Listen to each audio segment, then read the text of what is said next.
आसाममध्ये महापुराचा कहर, हजारो घरे पाण्याखाली, लाखो नागरिक संकटात. Assam flood news. नमस्कार.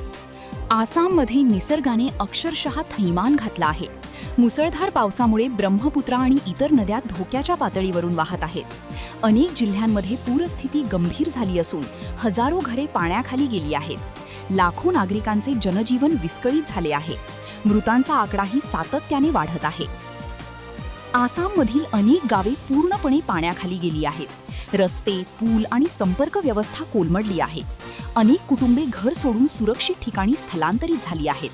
काही भागात लोक अजूनही मदतीची वाट पाहत आहेत. या महापुरात आतापर्यंत अनेकांचा मृत्यू झाला असून लाखो लोक बाधित झाले आहेत. हजारो नागरिकांना तात्पुरत्या निवारा केंद्रांमध्ये हलवण्यात आले आहे. सरकारने मदत कार्य सुरू केले असले तरी अनेक भागात परिस्थिती अजूनही गंभीर आहे. पुरामुळे हजारो हेक्टर शेतीचे नुकसान झाले आहे. भात, भाजीपाला आणि इतर पिके पूर्णपणे वाहून गेली आहेत. शेतकऱ्यांसमोर मोठे आर्थिक संकट उभे राहिले आहे. अनेक जनावरेही पुरात वाहून गेली किंवा अडकून पडली आहेत. एनडीआरएफ, एसडीआरएफ, सेना आणि स्थानिक प्रशासन बचाव कार्यात गुंतले आहे. बोटींमार्फत नागरिकांना सुरक्षित ठिकाणी हलवले जात आहे. अन्न, पिण्याचे पाणी आणि औषधांचे वाटप सुरू आहे. स्वयंसेवी संस्थाही मदतीसाठी पुढे आल्या आहेत. आसाम सरकारने पूरग्रस्तांसाठी अतिरिक्त आर्थिक मदत जाहीर केली आहे. नुकसानग्रस्त कुटुंबांना भरपाई आणि पुनर्वसनासाठी विशेष पॅकेज दिले जाणार असल्याचे सांगण्यात आले आहे. पंतप्रधान नरेंद्र मोदी यांनीही परिस्थितीचा आढावा घेतल्याचे वृत्त आहे. दरवर्षीच्या पुराचा धोका कमी करण्यासाठी गुवाहाटीमध्ये सुमारे 4,400 कोटींच्या पूर नियंत्रण आणि ड्रेनेज सुधारणा प्रकल्पाची घोषणा करण्यात आली आहे. यात नाली सफाई, आधुनिक जलनिस्सारण व्यवस्था आणि पूरपूर्व इशारा प्रणाली मजबूत करण्यावर भर दिला जाणार आहे. आसाममधील ही परिस्थिती केवळ नैसर्गिक आपत्ती नाही, तर लाखो नागरिकांच्या आयुष्याची कठीण परीक्षा आहे. अनेक कुटुंबांनी आपले घर, शेती आणि उपजीविकेचे साधन गमावले आहे.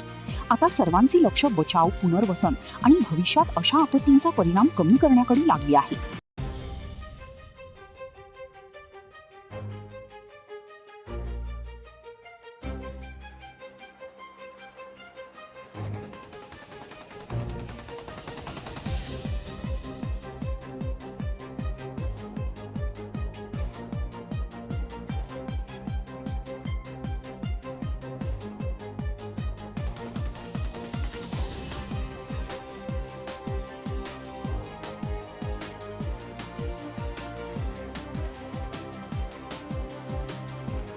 आसाममध्ये निसर्गाने अक्षरशः थैमान घातला आहे. मुसळधार पावसामुळे ब्रह्मपुत्रा आणि इतर नद्या धोक्याच्या पातळीवरून वाहत आहेत. अनेक जिल्ह्यांमध्ये पूरस्थिती गंभीर झाली असून हजारो घरे पाण्याखाली गेली आहेत. लाखो नागरिकांचे जनजीवन विस्कळीत झाले आहे. मृतांचा आकडाही सातत्याने वाढत आहे. आसाममधील अनेक गावे पूर्णपणे पाण्याखाली गेली आहेत. रस्ते, पूल आणि संपर्क व्यवस्था कोलमडली आहे. अनेक कुटुंबे घर सोडून सुरक्षित ठिकाणी स्थलांतरित झाली आहेत. काही भागात लोक अजूनही मदतीची वाट पाहत आहेत. या महापुरात आतापर्यंत अनेकांचा मृत्यू झाला असून लाखो लोक बाधित झाले आहेत. हजारो नागरिकांना तात्पुरत्या निवारा केंद्रांमध्ये हलवण्यात आले आहे. सरकारने मदत कार्य सुरू केले असले तरी अनेक भागात परिस्थिती अजूनही गंभीर आहे.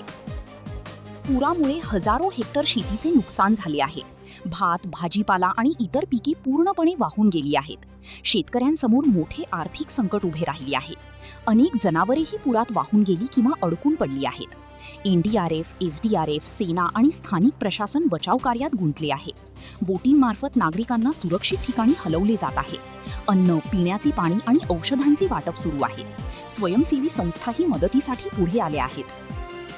आसाम सरकारने पूरग्रस्तांसाठी अतिरिक्त आर्थिक मदत जाहीर केली आहे. नुकसानग्रस्त कुटुंबांना भरपाई आणि पुनर्वसनासाठी विशेष पॅकेज दिले जाणार असल्याचे सांगण्यात आले आहे. पंतप्रधान नरेंद्र मोदी यांनीही परिस्थितीचा आढावा घेतल्याचे वृत्त आहे. दरवर्षीच्या पुराचा धोका कमी करण्यासाठी गुवाहाटीमध्ये सुमारे 4,400 कोटींच्या पूर नियंत्रण आणि ड्रेनेज सुधारणा प्रकल्पाची घोषणा करण्यात आली आहे. यात नाली सफाई, आधुनिक जलनिस्सारण व्यवस्था आणि पूरपूर्व इशारा प्रणाली मजबूत करण्यावर भर दिला जाणार आहे. आसाममधील ही परिस्थिती केवळ नैसर्गिक आपत्ती नाही, तर लाखो नागरिकांच्या आयुष्याची कठीण परीक्षा आहे. अनेक कुटुंबांनी आपले घर, शेती आणि उपजीविकेचे साधन गमावले आहे. आता सर्वांचे लक्ष बचाव, पुनर्वसन आणि भविष्यात अशा आपत्तींचा परिणाम कमी करण्याकडे लागले आहे.